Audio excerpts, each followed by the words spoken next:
జై Sri Krishna. Welcome to my channel Shloka with Sravanthi. ఇవాళ 13, 14 శ్లోకాలు తెలుసుకుందాం. అద్వేష్టా సర్వభూతానాం మైత్ర కరుణ ఏవ చ నిర్మమో నిరహంకార సమదుఃఖ సుఖక్షమి.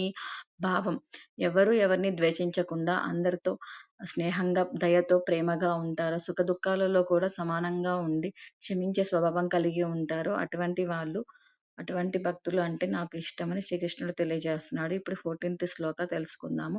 సంతుష్టః సతతం యోగి యతాత్మా దృఢ నిశ్చయః మయ్యర్పిత మనోబుద్ధి యో మద్భక్త సమే ప్రియః.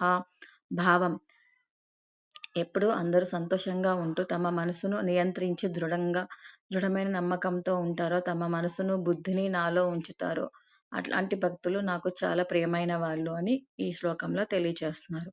అంటే 2 శ్లోకాల ద్వారా మనం సింపుల్‌గా అర్థం చేసుకోవాల్సింది, పిల్లలకి చెప్పవలసిన విషయం ఏంటంటే, మనము మా అన్ని అన్ని ప్రాణుల పట్ల దయతో, జాలితో, ప్రేమతో, కరుణతో ఉండాలి. ఇంకా అన్ని సిట్యుయేషన్స్‌లో సమానంగా తీసుకునేలాగా ఉండాలి. ఎప్పుడూ హ్యాపీగా ఉండాలి అని తెలియచేస్తున్నారు.